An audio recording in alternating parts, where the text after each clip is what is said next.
Hello students, how are you? I hope once again आप लोग अच्छे होंगे। आज मेरे पास जो बुक है वो एक बहुत ही पॉपुलर और एक ऐसे ऑथर का बुक मैंने उठाया है जिसे मैंने बचपन में दर्जनों किताबों को मैंने पढ़ा है, उनके द्वारा लिखा गया। स्वेट मॉर्डन बुक का नाम है मनोबल ऊंचा रखे। और इस बुक के जिस चैप्टर को मैंने उठाया है वो है क्रोध एक मानसिक गुलामी। सबसे पहले उनका एक कोट जो बहुत ही अधिक हमारे लिए मायने रखता है सीखने के लिए, और वो मैं बताना चाहूंगा। स्टार्टिंग है, उबल कर नीचे फैल चुके दूध पर रोने से कोई फायदा नहीं। जो चीज हो गया, जो बर्बाद हो गया, जो वेस्ट चला गया, जिसका कोई मतलब नहीं रहा, उसके ऊपर अफसोस करने से कोई फायदा नहीं होता। और हम लोग जनरली क्या करते हैं, जो हो चुका उसके ऊपर रोना रोना शुरू कर देते हैं, क्रोध करते हैं, गुस्सा करते हैं, अपनी खिसियाहट उतारते हैं, अपना इरिटेशन उतारते हैं। फर्स्ट पैराग्राफ इस चैप्टर का, क्रोध एक आग की तरह होता है जो व्यक्ति को जलाकर राख कर देता है। क्रोध व्यक्ति के लिए किसी भी प्रकार से फायदेमंद साबित नहीं होता। क्रोध की वजह से क्रोधी व्यक्ति की मानसिक और शारीरिक हानि तो होती ही है, साथ में ऐसे लोगों की भी हानि होती है जिन पर क्रोध किया जाता है। मतलब खुद तो अपना नुकसान करते ही करते हैं, लेकिन जिसके ऊपर क्रोध करते हैं बेवजह हमें उसका भी नुकसान कर देते हैं। और जब ये तूफान क्रोध वाला शांत होता है तब हमें जाकर के अफसोस होता है कि मैंने गलती कर दी, मुझे गुस्सा नहीं करना चाहिए था।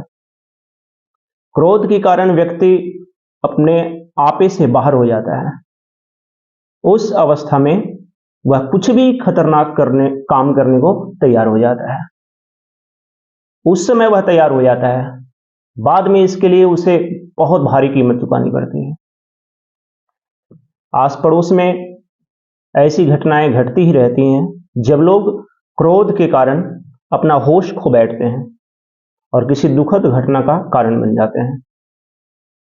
कभी कभी कोई सामान्य सी बात सिर्फ क्रोध की आग से ज्वाला का विकराल रूप धारण कर लेती है, जिससे बड़े बड़े युद्ध तक भड़क उठते हैं। वैसे जनरली क्रोध की जमीन बहुत नरम होती है, बहुत छोटी होती है, कम समय के लिए होती है, लेकिन विवेकहीनता और अपने सेल्फिशनेस के कारण धीरे धीरे ये और कठोर होती चली जाती है और किसी भी प्रकार की सहिष्णुता के जाल से नहीं पिघल पाती। लोग कितना भी कोशिश कर लें उसको शांत कराने का, वो शांत नहीं होता है। आपने क्रोधी व्यक्ति को देखा होगा कि जब वो अपने चरम सीमा पर होते हैं क्रोध के, तो आप उनके बहुत ही अधिक अपने आदमी भी हैं, बहुत करीबी भी हैं, लेकिन आप भी अगर उसको शांत कराने की कोशिश करते हैं तो वह व्यक्ति आपको भी इग्नोर कर देता है। कभी कभी यदि ध्यान दिया जाए तो उस भयानक परिणाम की तुलना में कारण कुछ भी नहीं होता। बस एक बार क्रोध आ गया तो धीरे धीरे वो बड़ा से बड़ा, बड़ा से बड़ा और बड़ा होते जाता है। यदि शुरू में ही क्रोध की इस आग पर पानी डालकर मन को शांत कर लिया जाता तो बात इतने खतरनाक स्थिति तक पहुंचती भी नहीं। शुरुआत में ही समझदारी से काम लेकर के, संयम से काम लेकर के, धैर्य से काम लेकर के अगर उसका निराकरण कर लिया जाता, उसका सॉल्यूशन निकाल लिया जाता, तो फिर बात जितनी बढ़ जाती है उतनी कभी नहीं बढ़ती। इसलिए कभी भी क्रोध और उत्तेजना से काम नहीं लीजिए, धैर्य का साथ कभी नहीं छोड़िए। समस्या का जो भी हल शांत व ठंडे दिलो दिमाग से निकलता है वह उत्तेजना और विवाद से कभी नहीं निकलता। लेखक के विचार हैं कि मैं विचार करता हूं यदि मनुष्य धैर्य एवं संयम से काम करता और सभी प्रकार की समस्याओं का हल बातचीत से निकालने की परंपरा की नींव डालता, तो संभव है कि युद्ध नहीं होते। कल्पना कीजिए, अगर यह संसार युद्ध विहीन होता तो कितना सुखद होता और कितना आनंदमय होता। अगला पैराग्राफ, केवल धैर्य और संयम ये आपकी दुनिया को शांतिपूर्ण और खुशनुमा बनाने के लिए मददगार साबित हो सकते हैं। धैर्य, संयम, पेशेंस। लेकिन क्रोध और दुश्मनी के नुकीले व जहरीले कांटे जो हैं, वो जिंदगी की खुशियों के नामो निशान मिटा देते हैं। आप जो भी काम कीजिए पूरे धैर्य से कीजिए, पेशेंस के साथ कीजिए। अपने में ये आदत डालिए। हर कार्य करते समय भी संयम व धैर्य बनाए रखिए। यकीन कीजिए, अगर आपके पास ये दोनों हथियार हैं, पेशेंस, धैर्य, संयम, तो फिर आप बड़े से बड़े अपने मनोविकार का सामना कर लेंगे।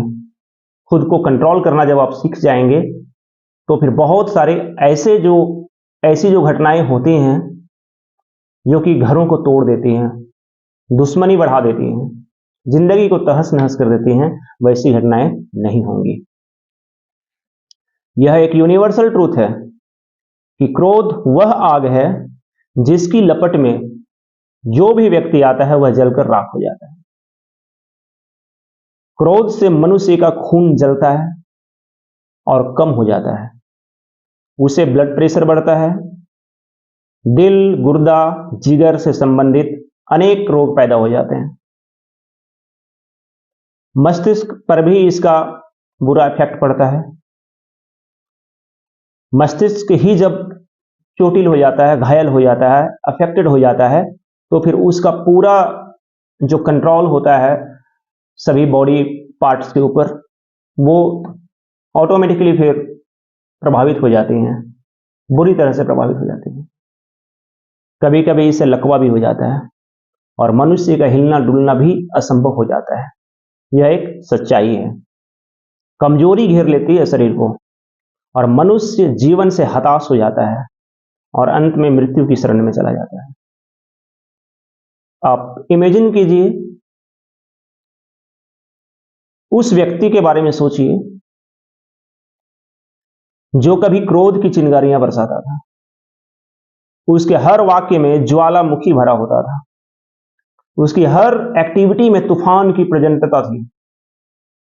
क्या आप यकीन करेंगे कि वह व्यक्ति जो इतना सारा क्रोध करता था, हमेशा आग उगलता था, वह अपने बुढ़ापे में जब उसकी एज ढल जाती है तब वह अनेक रोगों से घिर जाता है, लाचार हो जाता है और अंतिम घड़ियां गिनने लगता है।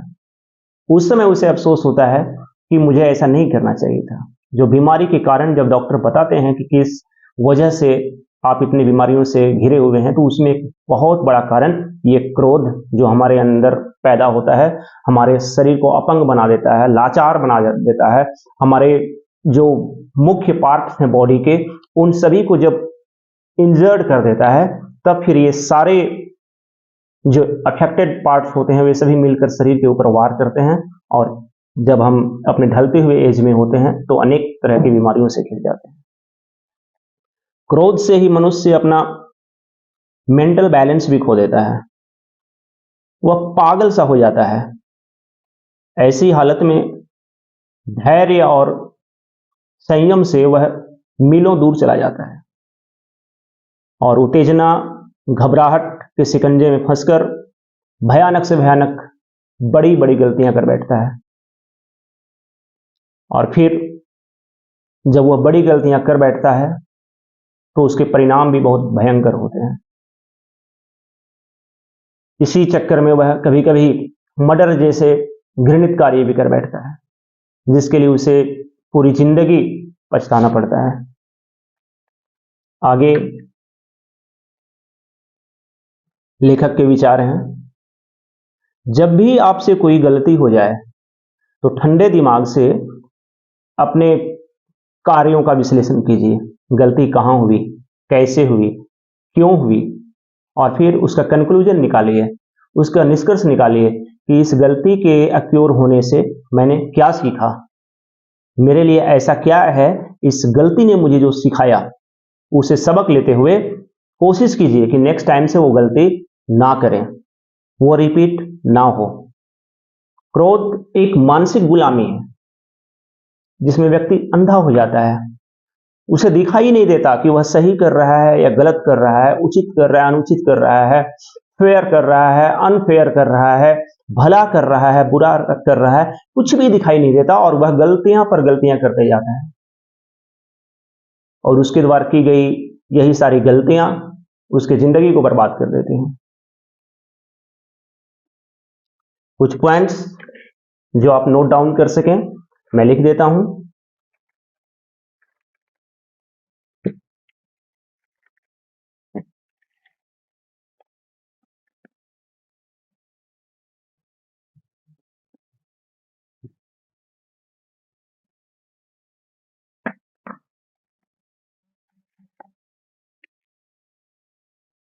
फर्स्ट, उबल कर नीचे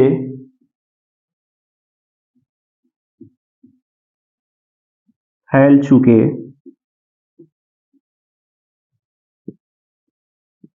दूध पर रोने से कोई फायदा नहीं। ये पॉइंट्स मैं इसलिए लिख देता हूं क्योंकि जब मैं मोटिवेशनल क्लास रेगुलर रूप से लिया करता था, उस समय इसी तरह से बच्चों को कुछ नोट्स मैं तैयार करवाता था एक अलग कॉपी में, मोटिवेशनल कॉपी में, जिससे कि बच्चे जब बड़े होते हैं और अपने हायर एजुकेशन के लिए आगे जाते हैं तो वो बार बार उस कॉपीज को पलट करके देखते हैं।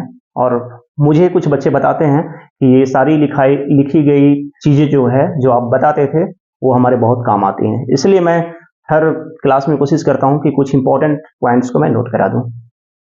उबल कर नीचे फैल चुके दूध पर रोने से कोई फायदा नहीं, मतलब जो हो गया उस पर क्रोध करने से कोई फायदा नहीं होता, उसको आप बदल नहीं सकते, उसे सीखिए और नेक्स्ट टाइम से वो गलती ना हो, ये कोशिश कीजिए।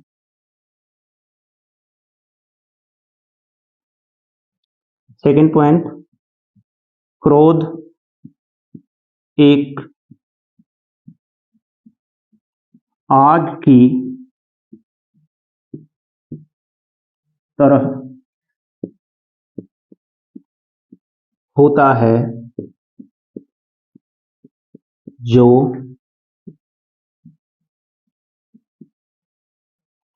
इंसान को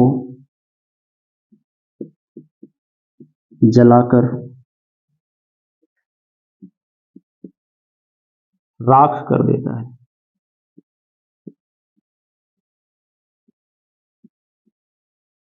क्रोध एक आग की तरह होता है जो इंसान को जलाकर राख कर देता है, मतलब यह हमारे अंदर जब आता है तो हमें तहस नहस कर देता है, हमारे मानसिक संतुलन को गड़बड़ा देता है, हमारे शरीर के बहुत सारे पार्ट्स को यह डैमेज कर देता है।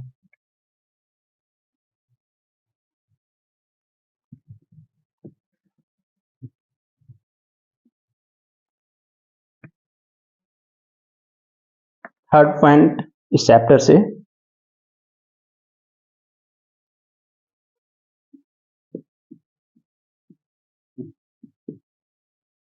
समस्या का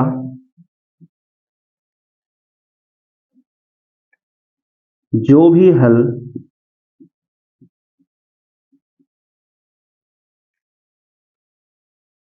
शांति एवं ठंडे दिलो दिमाग से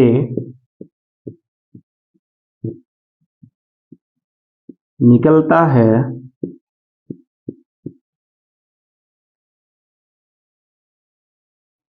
वह उत्तेजना और विवाद से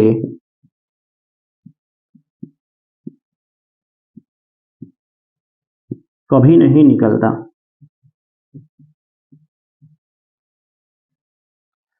समस्या का जो भी हल शांति एवं ठंडे दिलो दिमाग से निकलता है वह उत्तेजना और विवाद से कभी नहीं निकलता।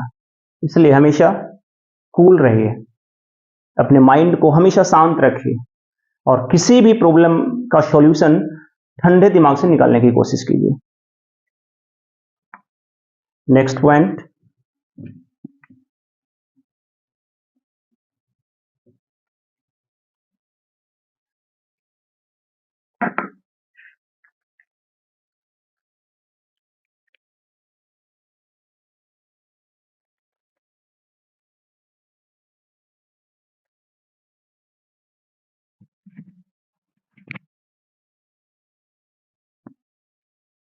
क्रोध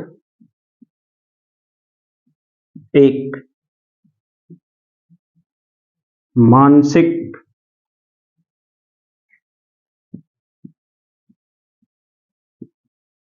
दिवालियापन है।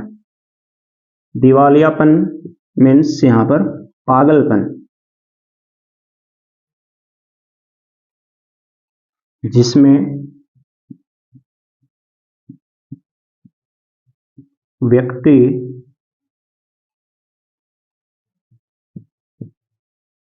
अंधा हो जाता है,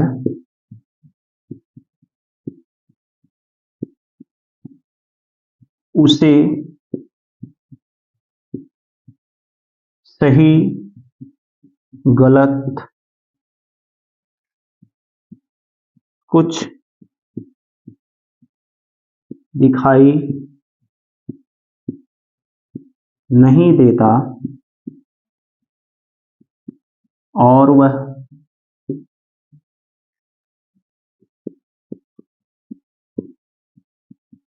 गलतियां पर गलतियां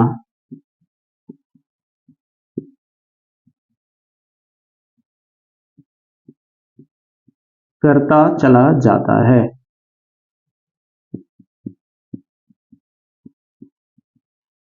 क्रोध एक मानसिक दिवालियापन है जिसमें व्यक्ति अंधा हो जाता है, उसे सही गलत कुछ दिखाई नहीं देता और वह गलतियां पर गलतियां करता चला जाता है। इट मीन्स कि जब हम क्रोध में होते हैं, जब गुस्से में होते हैं, तैश में होते हैं, आवेश में होते हैं, जब हम एग्रेशन में होते हैं, तब हम ये डिसाइड नहीं कर पाते कि क्या सही है क्या गलत है, क्या करना चाहिए क्या नहीं करना चाहिए, और उस चक्कर में हम बार बार गलतियां करते चले जाते हैं, गलतियां करते चले जाते हैं, और जिसका एक भयंकर परिणाम, एक बहुत बड़ा बुरा असर हमारे लाइफ पर पड़ता है, जो कि हमें बहुत प्रभावित करता है।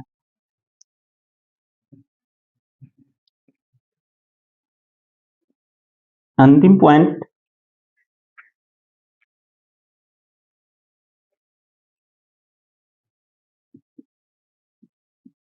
आपसे कोई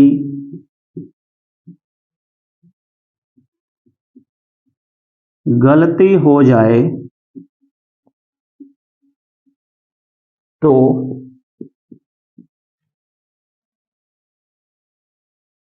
ठंडे दिमाग से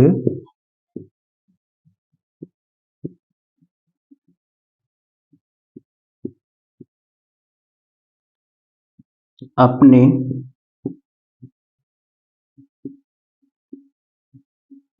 कार्यों का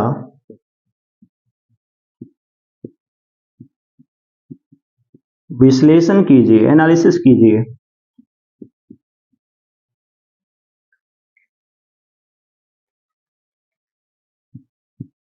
और उससे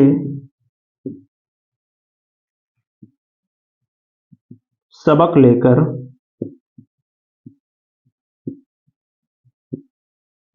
सीखने की कोशिश कीजिए।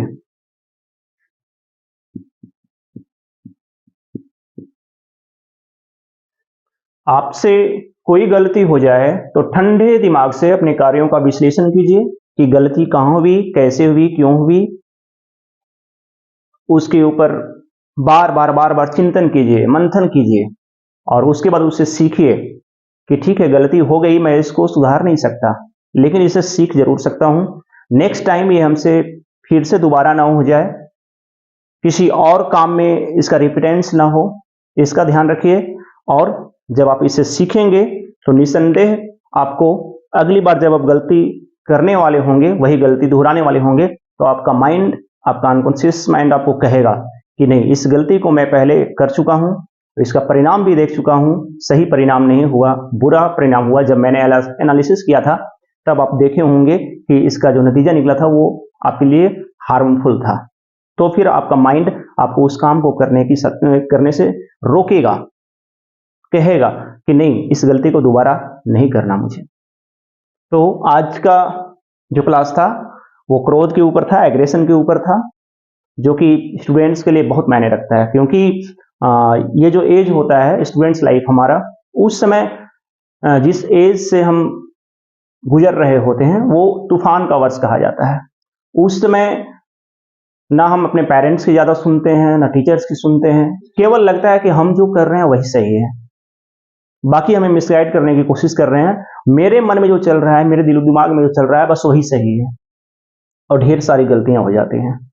और जब ये तूफान वाला एज 14 से 18 वर्ष निकल जाता है, तब फिर हम आगे बढ़ते हैं, तब उसका एनालिसिस करते हैं कि मैंने अपने उस एज में, जब उत्तेजना, हार्मोनियस चेंजिंग जो शरीर में होते हैं, इन वजहों से मैंने जो गलती की उसका अभी तक मुझे रिजल्ट जो झेलना पड़ रहा है वो सही नहीं है। काश मैंने वो गलती नहीं की होती, उत्तेजना में आकर, गुस्से में आकर, एग्रेशन में आकर, तो उस समय अफसोस होता है। तो मैं चाहता हूं कि आज के चैप्टर से आप ये सीखें कि नेक्स्ट टाइम से आपको जब भी गुस्सा आए तो संयम से काम लीजिए।